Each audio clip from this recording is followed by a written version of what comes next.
কোন স্টেপে কোন ডিভাইসটি লাগবে এবং কোন কাজটি আপনারা করবেন, এ টু জেড আমি আপনাদেরকে আজকে ধারণা দিব। আমাকে গত ভিডিওতে অনেকেই প্রশ্ন করেছে ভাই, বা আমাকে হোয়াটসঅ্যাপে অনেকে নক করে যে ভাই স্টারলিং ওয়াইফাই বিজনেস করতে চাই, কিভাবে করব, কোন কোন জিনিসপত্রগুলো আমার নিতে হবে, এই বিষয়ে যদি আপনি একটু ধারণা দিতেন। এই জন্যই মূলত ভিডিওটি আমার করা।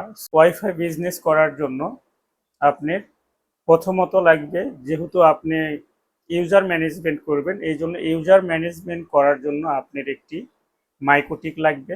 সেটা আপনি আপনার ইউজারের উপর ডিপেন্ড করে আপনি মাইকোটিকটি নিতে পারেন। যদি 300 ইউজার হয়, 300 ইউজারের জন্য মাইকোটিক আছে 400 500। আপনার ইউজারের উপর ডিপেন্ড করে আপনি মাইকোটিক নেবেন, এবং আপনার এলাকা কত দূর বা কতগুলো লাইন হতে পারে এটা ধারণা করে আপনি মাইকোটিক কিনবেন। যেহেতু আপনি বিজনেস করবেন, আমি সাজেস্ট করব যে 500 ইউজারের একটা মাইকোটিক আপনি অবশ্যই নেবেন।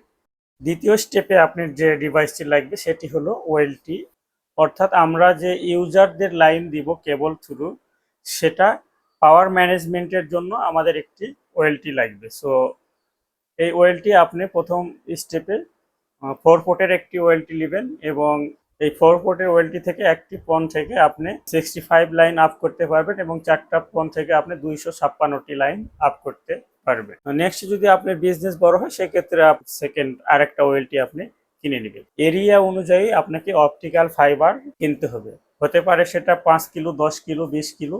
আপনার এরিয়া ভিত্তিক করে আপনার অপটিক্যাল ফাইবার নিতে হবে। এবং আর যে জিনিসপত্র লাগবে, আপনার কিছু প্যাসকোড কিনতে হবে, এবং আপনার কিনতে হবে কিছু স্প্লিটার। জোড়া দেওয়ার জন্য স্প্রাইসি মেশিনও আপনি নিতে পারেন, বা যদি আপনার প্রথম অবস্থায় নাও কিনেন, আপনি বাইরে থেকে কোনো টেকনিশিয়ান নিয়ে এসে আপনি জোড়ার কাজগুলো সম্পন্ন করতে পারবেন।